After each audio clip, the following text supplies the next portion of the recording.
Diddy went to that jail to visit Derek his damn self in 2024. Guess what name he was using to go to that jail to visit Derek so nobody would know it was him?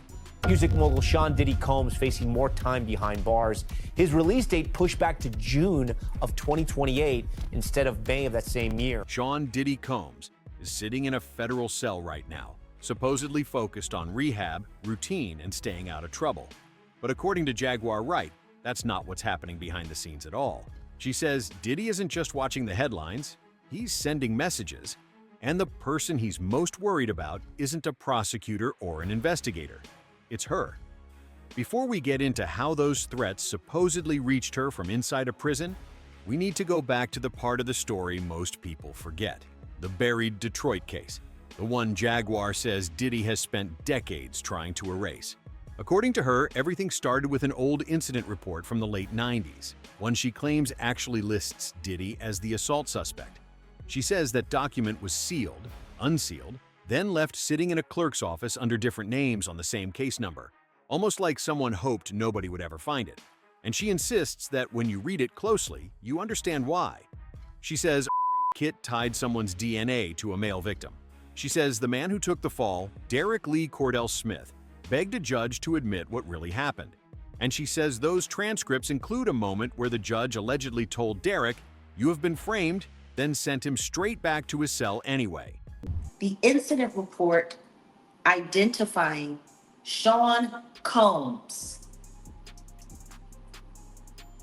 as the assault suspect.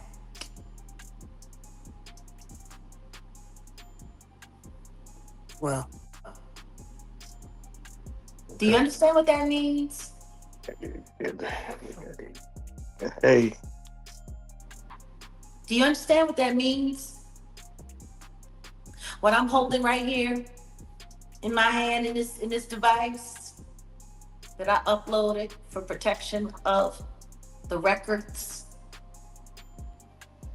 See, while everybody was busy watching that sham or whatever that was supposed to be to make people think that that guy actually was finally handled up on in some way, shape, or form, God was busy making sure that these very real findings came to me.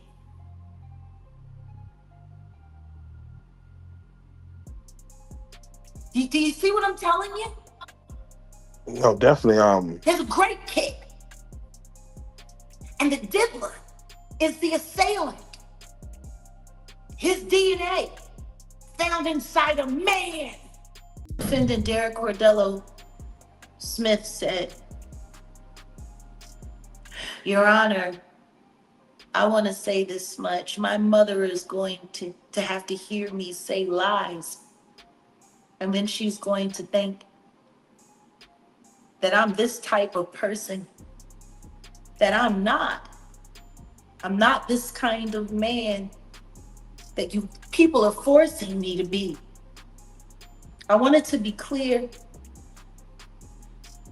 that you can say on the record that I am a man who defended a woman and myself, and that I am being framed for multiple crimes that I am innocent of, and you know it, and are still forcing me into this with your full knowledge. Are you man enough to say that on this court record, sir?" And the judge's response is, "I am more than man enough to say so. Everything you said, I adopt on the record as true. You are not a rapist. You have been framed. And it was all done on our approval, and most especially on the approval of Kim L. Worthy. Are you happy now?" Derek responds, "Hopefully one day this will all come out." The judge says, "Not today. Take him back." Derek replies, "This is illegal. And Sean Combs, Kim L. Worthy are all behind this, and you're going to just sit there and let this happen, Your Honor." And the judge says, gotta pay the bills somehow. And the witness, Kim L. Worthy, says, amen to that. Ain't no way. Ain't no way.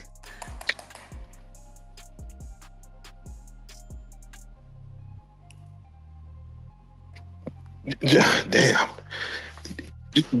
So, Jack, when you see the words "justice for Diddy," what does justice look like to you?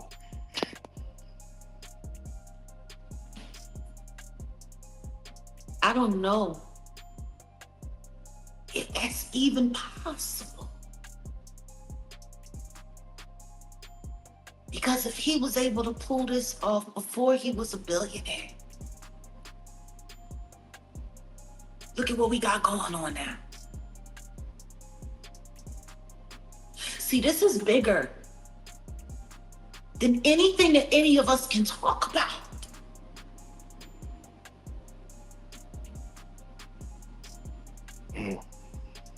This is in Detroit. Who would ever think that the diddler had action where he could move things around like this in Detroit? And we're talking all the way back in the 90s. And every time this man has been about to come up for parole, Kim Worthy goes and gets one of those great kits that she's been holding on to and just throws it on him. And he's back, he's got to stay in jail.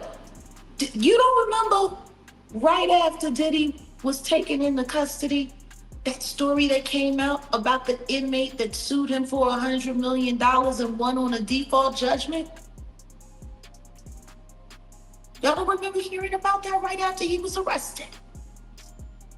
Yeah, it was so many lawsuits, but yes, that was one of them. None of that has been confirmed by any mainstream outlet. But Jaguar repeats it the same way every time, calm, direct, almost like she's daring people to challenge her. And according to her, that old Detroit case is exactly why she believes Diddy is watching her closely. Jaguar says the first signal came through a message sent the night before one of her interviews. The account behind it warned her that demonic forces were coming for her, that Clive Davis was on the move, that people were being sent to her hotel. Most people would have ignored it. She didn't. She paid attention because the next message came with a photo, taken from the hotel directly across from hers.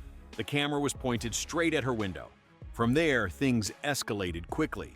Jaguar describes checking out of that hotel and realizing something was wrong. The luggage didn't come down. A bellman went missing. Their flight was delayed without reason, and she says a trusted source called to warn her that someone had just come up the service elevator looking for her room and that she had less than an hour to get out. She says that wasn't the first time she had to disappear because of Diddy. She claims she had to hide for almost a year once things got too loud around her. That's why she wasn't surprised when she says someone rifled through her luggage as she tried to leave Vegas. She wasn't surprised when staff stalled her car in valet. She wasn't surprised when people she didn't know started appearing in her circle, almost like they'd been planted.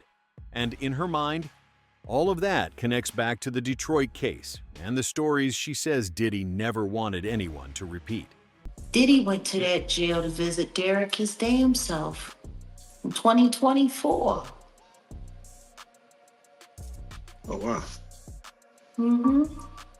Guess what name he was using to go to that jail to visit Derek so nobody would know it was him? John Smith? Brother Love. Gosh. Damn. What is clergy?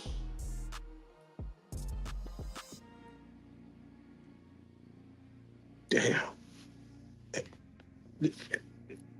This is very wild.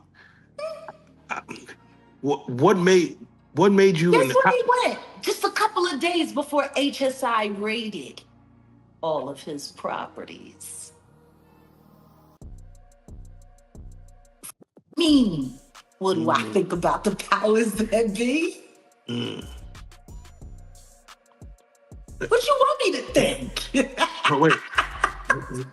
What made you find this rabbit hole to go down, and how many more rabbit holes do you believe there are? Oh. See. I live in the rabbit hole. I don't believe in what everybody else believes in. I'm telling you something right now. When you got court officials that's sitting in court, they so brazen that they're actually threatening people.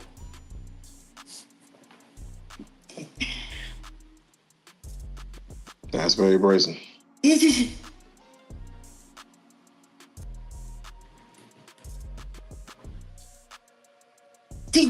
see do you see how this is going to go? Now, whether you agree with her or not, there's no denying one thing.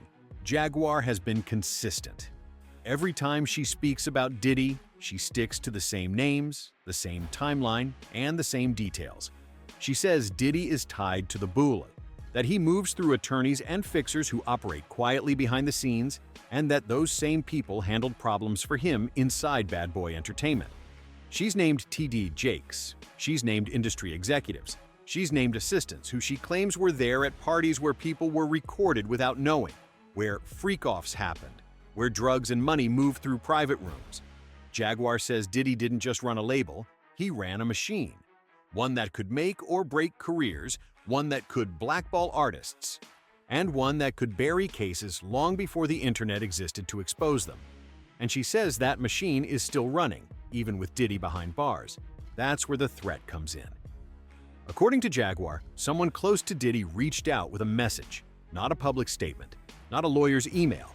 A message, simple, direct, and meant to remind her that he hasn't forgotten who's been talking. She says Diddy wants everything she has. The footage, the documents, the interviews, the evidence she says she uploaded years ago for protection.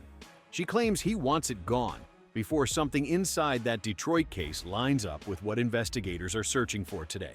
You might remember that Homeland Security raided his homes back in March. Agents took computers, cameras, hard drives, anything that might hold footage from the hundreds of security feeds in those houses. Investigators were reportedly looking for weapons and videos tied to the trafficking allegations. Jaguar believes those videos connect to the same pattern she's been talking about for years, and she thinks the Detroit case threatens to tie it all together. Meanwhile, inside Fort Dix, Diddy is dealing with problems of his own. Reports of hidden alcohol, three-way calls, and rule violations that could add months to his sentence. His own representative admitted a lawyer pulled someone onto a call who wasn't authorized to be there, which is one of the biggest infractions in the federal system. And if the prison decides he really was drinking, he could lose at least 40 days of good time credits. Jaguar's interpretation? Pressure. Lots of it. She believes Diddy is cornered. She believes he's running out of people who can shield him, and she believes that makes him more dangerous, not less. She says he can't afford for the Detroit story to come back. Not now. Not while lawsuits keep stacking up. Not while former associates talk about tapes, parties, escorts, and drugs. Not while the feds are sorting through years of recordings. And definitely not while the public is finally paying attention. Combs' representative, Judah Engelmeyer, telling me by phone earlier today, Tom, that yes, a three-way call was made between one of Combs' lawyers, who did bring in another person on that call with Combs while he has been at Fort Dix, but that there was nothing improper about it. But again, that is not something that you were supposed to do at all, so those lawyers should have known better. As for drinking, he doubled down and said that Combs was not drinking and that, in fact, he's been admitted into this very specialized rehab program that Fort Dix offers is actually going to potentially lower his sentence. Yeah. He could be released earlier because of that. So they're saying he's done nothing wrong and that any reports that he has been drinking is completely not true. Sarah, you know, after his trial, a lot of people said he got a legal victory. It looked like he was going to be on his way out in a couple of years. How far back does this set him now?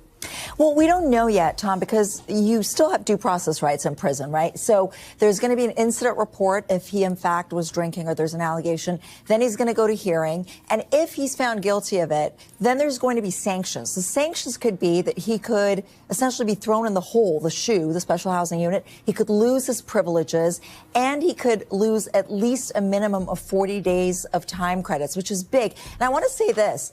Drinking in a BOP facility is as serious as committing murder in a BOP facility. Is it really? Yeah, as of Okay. 2020, the BOP changed the rules and reclassified drinking as one of the most severe charges in custody. So this is really serious if he actually did it. I mean, I don't know to what extent this is sort of this callous sort of thinking on his part, or he just is an addict. And you were telling me today he's writing a book. And he's writing a book, which could cause him more problems under the Son of Sam law in New York.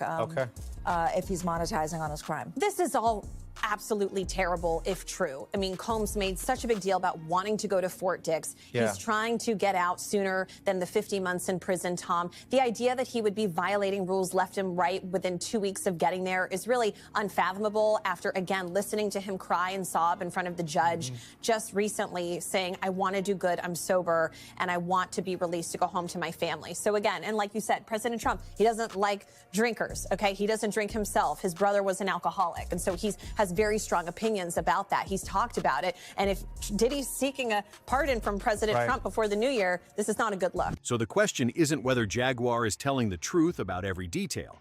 The question is why she keeps getting messages, warnings, and threats every time this story resurfaces. Why people she barely knows suddenly appear in her orbit. Why she says someone always shows up when the Detroit case comes back into conversation. And whether Diddy is responsible or not, she believes the message is clear. Stop talking or be made to stop. But if you've watched Jaguar Wright for even 5 minutes, you know she doesn't scare easily. She's not softening her tone. She's not backing off the claims. If anything, she's doubling down. And as long as she keeps talking, this story won't stay buried. So here's my question for you. Do you think Jaguar Wright is in real danger? Or is this another chapter in a long, messy industry feud that never fully sees daylight? Drop your thoughts in the comments, and don't forget to like, share, and subscribe, because I've got another messy deep dive coming your way soon. This is Spotlight Rush, where the light always finds the truth, even in the dark corners of Hollywood. Stay tuned and stay sharp.